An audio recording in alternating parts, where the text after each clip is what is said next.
मैंने उनका चेहरा अपने दोनों हाथों में लिया और उनके होंठ चूसने लगा। चाची भी कटे पेड़ की तरह मुझसे लग गई।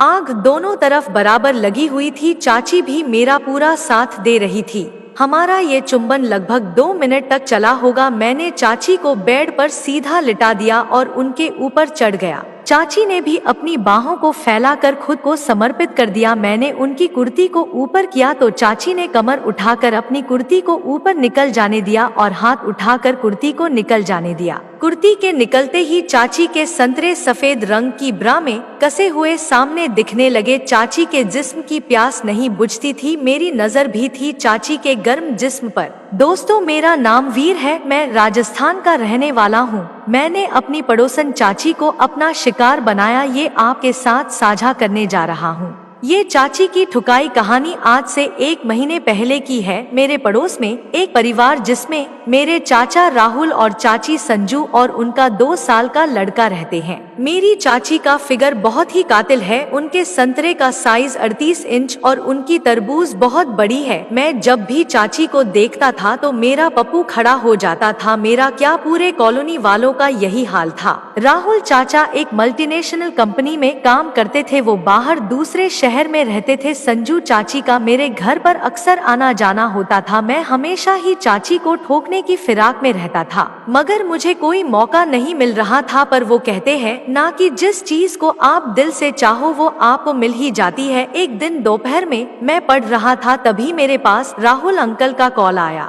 उन्होंने मुझसे कहा, तुम घर पर चले जाओ, तेरी चाची के फोन में कोई दिक्कत आ गई है, उसे प्लीज ठीक कर दो। अगर तुमसे ठीक ना हो तो उसे बाजार से ठीक करवा के दे देना। मैं भी खुशी खुशी चाची के घर चला गया। उस समय चाची अपने बेटे को दूध पिला रही थी। जैसे ही चाची ने मुझे देखा तो उन्होंने झट से अपने पल्लू से अपनी खुले संतरे को ढक लिया। चाची ने मुझे बैठने को कहा तो मैं सोफे पर बैठ गया, मगर चाची की भरी हुई संतरे को देखकर मेरा पप्पू खड़ा हो चुका था। मेरी जीन्स में से मेरे पप्पू का उभार साफ दिख रहा था, जिसे चाची ने भी देख लिया था। मैंने कहा, दिखाओ क्या हो गया है। चाची ने पूछा, क्या दिखाऊं? मैंने कहा, चाचा का फोन आया था कि आपके फोन में कुछ दिक्कत आ गई है, इसलिए मैं वही दिखाने की कह रहा हूँ। चाची ने ओके कहा और इसी बीच उनके चेहरे पर जो हल्की सी मुस्कान आ गई थी वो मैंने भांप ली थी। 1 मिनट के बाद चाची ने मुझे मोबाइल लाकर दिया। मैंने मोबाइल देखा तो उसमें कोई ज्यादा प्रॉब्लम नहीं थी। उसकी रैम कम होने के कारण वो हैंग हो रहा था। मैंने चाची से कहा, मैं इसे घर से ठीक करके ला दूंगा। चाची बोली, ठीक है, ले जा। मैं चाची का मोबाइल अपने साथ लेकर घर पर आ गया। मैंने चाची के मोबाइल में एंटीवायरस डाल दिया और कुछ फालतू के कुकीज को डिलीट करके फोन चलाया तो वो फोन ठीक काम करने लगा था। अब मैंने चाची का मोबाइल चेक किया, तब उसमें मुझे बहुत सारी फिल्म्स मिली। यह देखकर मैंने समझ लिया था कि चाचा के बाहर रहने से चाची की गुफा में भी खुजली होती है, तभी तो इतनी सारी फिल्म्स उनके फोन में हैं। मैं उनको फोन देने वापस चला गया और उनके सामने ही अपने फोन पर कॉल करके दिखा दिया कि फोन अब सही है। इस तरह से चाची का नंबर मेरे पास आ गया। उस दिन रात को मैंने डरते डरते चाची को व्हाट्सएप पर गुड नाइट का मैसेज किया तो थोड़ी ही देर में चाची का मैसेज आ गया, सोए नहीं अभी तक। मतलब चाची ने मेरी डीपी देखकर मुझे पहचान लिया था। मैंने बोल दिया कि हाँ चाची, मैं जरा लेट सोता हूँ। चाची से इसी तरह की कुछ देर बात हुई और चाची ने कहा, ठीक है अब सो जा, मैं तेरा नंबर सेव कर लेती हूँ। चैट खत्म हुई और मैं सो गया। उस दिन के बाद हमारी रोज ही नॉर्मली बातें होने लगी। एक दिन रात को मैंने 11 बजे चाची को मैसेज किया। मैं सोच रहा था कि चाची सो गई होंगी, मगर तुरंत ही चाची का रिप्लाई आ गया। चाची ने कहा, तुम सोए नहीं? मैंने कहा कि नींद नहीं आ रही है। चाची ने कहा कि ओके कॉल करो। मैंने उन्हें कॉल किया और हमारी बातें शुरू हो गई। चाची बोली, हाँ अब बोल, क्या कर रहा था? मैंने कहा, बस चाची जी नींद नहीं आ रही थी तो मैसेज करने लगा था। चाची बोली, वो तो ठीक है, पर तू अब तक सोया क्यों नहीं है? मैंने कहा, बस ऐसे ही, मुझे देर से नींद आती है। चाची बोली, मगर तुझे इतनी देर तक नहीं जागना चाहिए। चाची, आप भी तो अभी तक सोई नहीं है।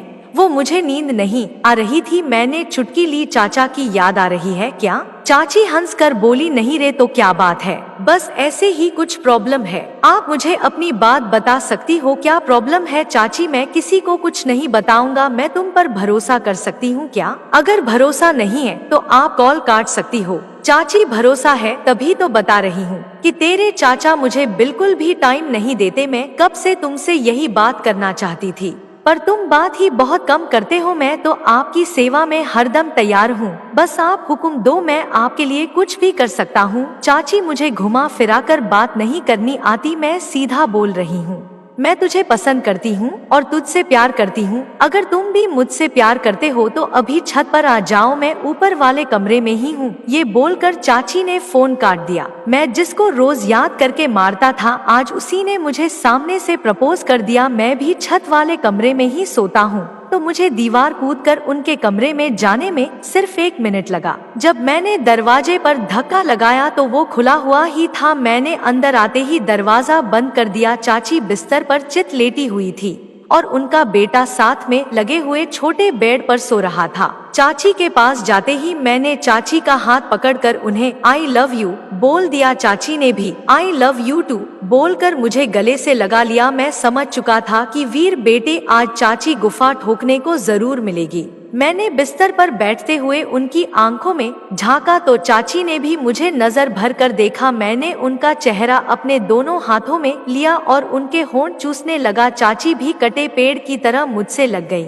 आग दोनों तरफ बराबर लगी हुई थी। चाची भी मेरा पूरा साथ दे रही थी।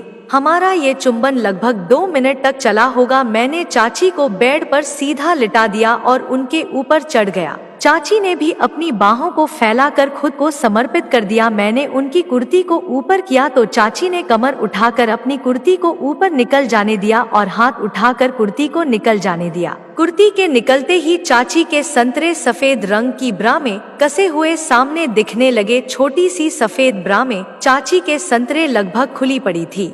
मैंने उनकी ब्रा के ऊपर से ही उनके बड़े बड़े संतरे दबाने लगा। चाची भी मस्त होकर मादक सिसकारी लेने लगी। चाची की एक संतरे को चूसते हुए मैंने अपना एक हाथ उनकी सलवार के अंदर डाल दिया। सलवार के अंदर चाची ने पैंटी नहीं पहनी थी और उनकी गुफा ने पानी छोड़ दिया था। मैंने कुछ देर तक चाची की संतरे को चूसा और उनकी गुफा को मसला तो चाची बोली, कपड़े दिक्कत कर रहे हैं। मैंने उनके ऊपर से नीचे उतारा और उनकी सलवार को नीचे पकड़कर खींच दिया। जब मैंने उनकी सलवार निकालकर उनकी गुफा पर अपनी जीभ रखी तो वो छटपटाने लगी और मेरा सर अपनी गुफा पर दबाने लगी। काफी देर तक चाची की संतरे चूसने के बाद मैंने अपना पप्पू निकालकर उसे चूसने के लिए कहा तो उन्होंने मना कर दिया। चाची बोली कि ये सब बाद में करना, अब मुझसे नहीं रहा जा रहा है, तू पहले मुझे एक बार हचक कर ठोक दे। मैंने भी देर ना करते हुए उनके पैर अपने कंधे पर रख लिए और गुफा में जैसे ही पप्पू अंदर डाला तो गुफा की गर्मी से पप्पू भभक उठा। अभी मेरा आधा पापू ही अंदर गया था कि चाची की चीख निकल गई। चाची ने कराहते हुए कहा, आह धीरे कर, मैं कई दिनों से ठुकी नहीं हूँ। तेरा पप्पू भी राहुल के पप्पू से बड़ा और मोटा है। मैंने धीरे धीरे पप्पू को अंदर बाहर करना शुरू किया। जब चाची का दर्द कुछ कम हुआ तो मैंने धक्कों की स्पीड बढ़ा दी। चाची को ठोकने में मजा आने लगा। वो गर्म आवाजें करते हुए तेजी से ठोकने के लिए कहने लगी। मैंने भी चाची की एक संतरे को मुंह में दबाया और धकारेल ठुकाई शुरू कर दी। चाची मादक सिसकारियां भरते हुए अपनी तरबूज उठाकर पप्पू का साथ दे रही थी। कुछ देर बाद चाची बोली, साले एक ही संतरे को पीता रहेगा, दूसरी को भी चूस ले। चाची का संतरा बड़ा मीठा लग रहा था, काफी मात्रा में उनका निकल रहा था। मैं भूल ही गया था कि चाची की दूसरे संतरे में भी रस निकलता है। मैंने तुरंत अपना मुंह चाची की दूसरे संतरे में लगाया और चूसने लगा। इधर नीचे पप्पू ताबड़तोड़ गुफा का वो बनाने में लगा हुआ था और उधर संतरे का मलीदा बन रहा था। हमारी ये ठुकाई लगभग 15 से 20 मिनट ही चली होगी कि हम दोनों ने एक साथ अपना अपना पानी छोड़ दिया। मैं ऐसे ही चाची के ऊपर निढाल होकर गिर गया। कुछ मिनट बाद जब मैं चाची के ऊपर से हटा तो मैं फिर से चाची को किस करने लगा। तब चाची ने कहा, अब और नहीं, बाकी का कल रात को करेंगे। जब मैंने इसका कारण पूछा तो चाची बोली कि तड़प जितनी ज्यादा होती है मजा उतना ही ज्यादा आता है। उसके बाद मैं अपने कपड़े पहनकर अपनी छत पर कूदकर अपने कमरे में आ गया और सो गया। इसके बाद से आज तक मैं और चाची अपना ठुकाई का प्रोग्राम पूरी मस्ती से करते हैं।